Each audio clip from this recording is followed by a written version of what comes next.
जय हिंद दोस्तों, मैं हूं राकेश फौजी।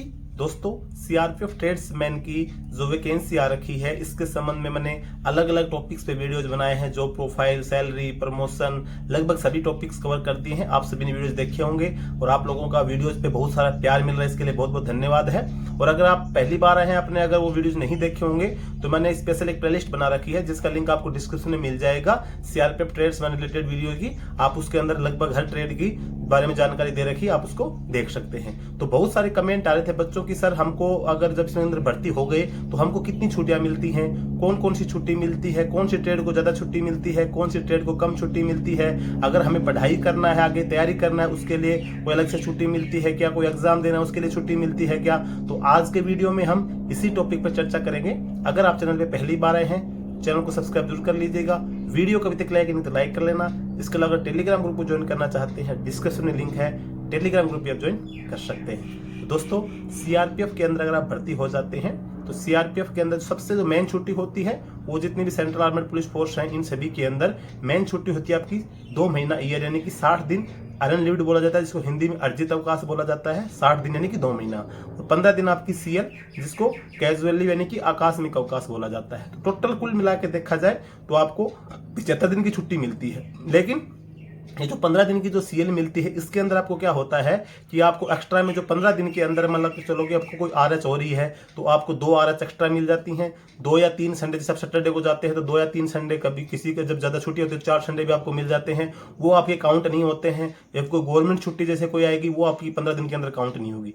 यानी कोई संडे हो गया, कोई गवर्नमेंट छुट्टी होगी, आरएच 2 आरएच तक आपकी इस छुट्टी के अंदर काउंट नहीं थे। जो 15 दिन की छुट्टी है, ये कभी कभी आपकी 25, 26 दिन तक भी पड़ जाती है। यानी कि 4 संडे लगभग हो जाते हैं। अगर सैटरडे को छुट्टी जाते हैं आप, इसके अंदर 3-4 कभी आरएच आ गई, 2 आरएच, 3-4 जीएच आ जाती हैं, 2 आरएच मिल जाती हैं। तो इस छुट्टी के अंदर ये सब चीजें एक्स्ट्रा मिलती हैं। और जो आप 60 दिन की ईएल की बात करें, उसके अंदर अगर आप छुट्टी जाते हैं तो आपको फर्स्ट और लास्ट में अगर आप छुट्टी जाते हैं तो संडे भी आपको मिल जाता है। तो कुल मिला के लगभग आपके देखेंगे तो लगभग 80-85 दिन तो आराम से आपकी जो छुट्टी है वो क्रॉस कर जाती है साल के अंदर।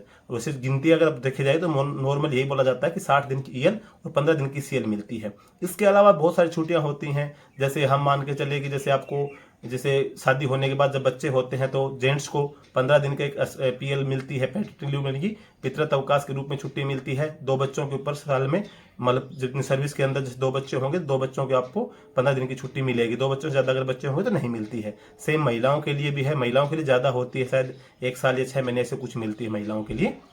लेकिन जेंट्स को 15 दिन की छुट्टी 2 बच्चों तक मिलती है। इसके अलावा अगर हम बात करें छुट्टियों की, इसके अंदर तो मेडिकल लीव वगैरह, अगर किसी जवान को किसी प्रकार की कोई दिक्कत वगैरह हो जाती है, बीमार वगैरह हो जाता है, या कोई ड्यूटी के दौरान कोई घटना हो जाती है, तो उसके लिए मेडिकल लीव वगैरह भी जवानों को इसके अंदर मिलती हैं। इसके अलावा हम बात करें इसके अंदर तो हाफ पे लीव होती है, यानी कि हाफ आधी पे आपको मिलेगी और आपकी छुट्टी होगी। यानी कि मान के चलो कि आपके 30 दिन छुट्टी काटते तो आपकी जो 60 दिन की छुट्टी उसके अंदर कट जाएगी। यानी कि अगर आपका कोई रिकॉर्ड में जमा छुट्टी है वगैरह तो आपकी 60 दिन की छुट्टी इसमें वो कट जाएगी। यानी कि आपका एक प्रकार से देखा जाए तो आपको आधी पे उसके अंदर मिलती है। यानी कि 2 महीने की आप अगर छुट्टी लेते तो आपको 1 महीने की पे उसके अंदर मिलेगी, यानी कि हाफ पे लीव उसको बोला जाता है। और इसके अलावा अगर हम बात करें तो जो बच्चे तैयारी करते हैं, कोई सोचता है कि मुझे भाई ज़्यादा दिन की तैयारी करनी है, तो इसके अंदर एक विदाउट पे लीव होती है जो आप लंबे टाइम के लिए लेते हैं। जितने दिन की आप विदाउट पे लीव लेते हैं उतना जो टाइम होता है वो आपकी सर्विस में काउंट नहीं होता। मान के चलो आपको 6 महीने की विदाउट पे लीव मिल जाती है, तो आपको 6 महीने, जैसे आपको 20 साल की नौकरी करके आप रिटायरमेंट आना चाहते हैं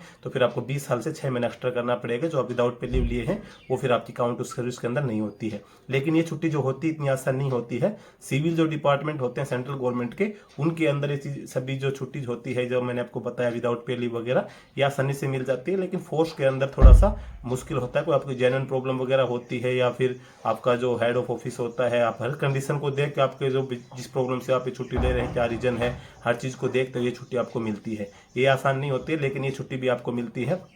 इसके अलावा हम बात करें, जैसे नॉर्मल आपकी जैसे पोस्टिंग किसी अच्छी जगह पे होती है और आपका घर नज़दीक पड़ता है, तो संडे वनडे का जैसे ऑफ रहता है तो आप एक अगर स्टेशन लीव वगैरह मिल जाती है, आप एक नाइट के लिए घर जा सकते हैं संडे को। और वैसे तो नॉर्मल जो छुट्टियां जो मानी जाती हैं सीआरपीएफ के अंदर, जो आसानी से मिलती है, जो हर साल आपको मिलती हैं, वो होती है आपकी 60 दिन ईएल और 15 दिन सीएल।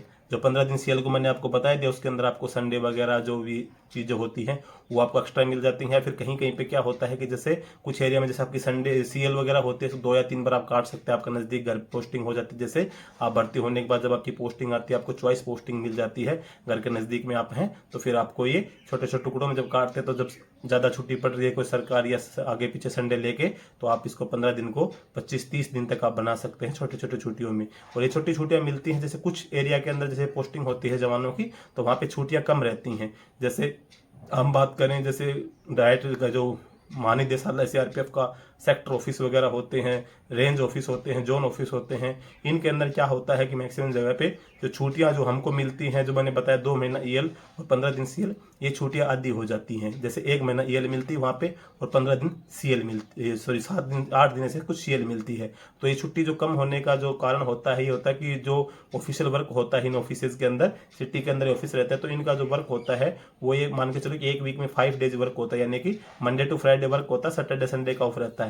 तो सैटरडे संडे का ऑफ रहने की वजह से जो जवान को 1 साल के अंदर जो छुट्टियां मिलती हैं वो छुट्टियां आधी हो जाती हैं। लेकिन उसके अंदर ये प्रॉफिट हो जाता है जो नज़दीक का होता है फ्राइडे को शाम को निकल गया तो मंडे को जैसे सुबह आ जाता है इसके अंदर। तो जैसे कुछ स्टेट तो ऐसी हैं कि उनके लिए ऐसा संभव नहीं होगा कि वो हर फ्राइडे को शाम को चला अगर मंडे को आ जाए। जैसे आपको कुक स्टाफ हो गया, वाटर कैरियर वगैरह हो गया, इनकी रिक्वायरमेंट पड़ती है। इनकी जो ट्रेड ऐसी है कि भाई अगर जो 10 जवान भी कैंप के अंदर बचे तो उनको खाना बनाना पड़ता है। तो इन सब के लिए कुछ ट्रेड ऐसी होती हैं कि उनके लिए पॉसिबिलिटी होती है कि वो अगर ऐसी जगह पे पोस्टिंग होती है उनकी तो इनको छुट्टी वगैरह आदि मिलती है तो वो अपना सैटरडे संडे को घर चले जाते हैं, मंडे को ड्यूटी पे आ जाते हैं।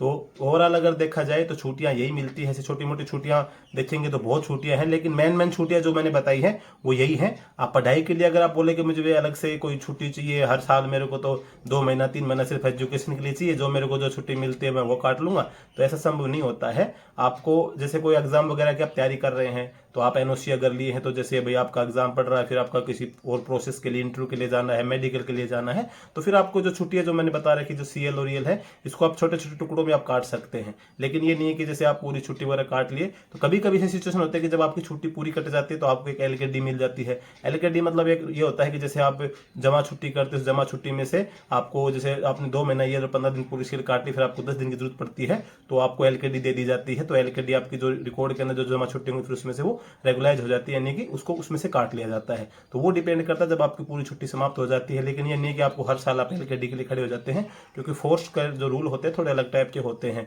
सिविल की तरह नहीं चलता है अभी ऑफिस बंद हो जाए काम चल जाएगा, लेकिन फोर्स के अंदर सब नहीं है। तो अगर आपका सपना है कि आप फोर्स के अंदर, क्योंकि सबसे ज्यादा बच्चों को ये डाउट आता है सर हम एग्जाम की तैयारी करेंगे तो हमें छुट्टी मिलेगी कि नहीं मिलेगी। छुट्टी मिल जाती है, लेकिन जो मैंने आपको छुट्टी बताई उसी हिसाब को आपको एडजस्ट करना पड़ता है। लेकिन ये नहीं होता इसके अंदर कि आप अपनी भी छुट्टी काट ले फिर बाद में मांगते रहते हैं। अलग अलग प्रकार का सिस्टम होता है। तो अच्छी खासी बहुत छुट्टियां हैं, 3 महीने की छुट्टी आपको मिल जाती है साल में। आप प्राइवेट में जो सेक्टर में जॉब करते हैं 1 लाख 2-2 लाख रुपए सैलरी, उनको भी इतनी छुट्टी नहीं मिलती है। अगर देखेंगे आप तो अब हमारे भी हम भी प्राइवेट सेक्टर में जॉब किए हुए देखते हैं 1 महीने में कोई 2 दिन के लिए गया था, कोई 3 दिन के लिए गया था, उसकी भी सैलरी कट जाती है। और हम लोग अगर ओवरऑल देखेंगे ना तो ये मान के चलो कि हमको जैसे लगभग 85-90 दिन के आसपास सैलरी, तो 1 महीने की लगभग 7 दिन के आसपास छुट्टी, 6 से 7 दिन तक छुट्टी हमारी पड़ जाती है 1 महीने की, हर महीने अगर देखेंगे। और जब कैंप में रहते हैं तो संडे मंडे जीएच वगैरह होते हैं तो उस दिन थोड़ा सा छुट्टी जैसा फील होता है, ऐसी कोई दिक्कत नहीं है। दोस्तों आज के वीडियो में छुट्टी के संबंध में आपका डाउट क्लियर हो गया होगा। फिर भी अगर कोई आपका डाउट हो कमेंट करके बता सकते हैं। आज के वीडियो में बस यही जानकारी थी। जानकारी आपको अच्छी लगी वीडियो को लाइक कर लेना, चैनल पहली बार सब्सक्राइब जरूर कर लेना। जय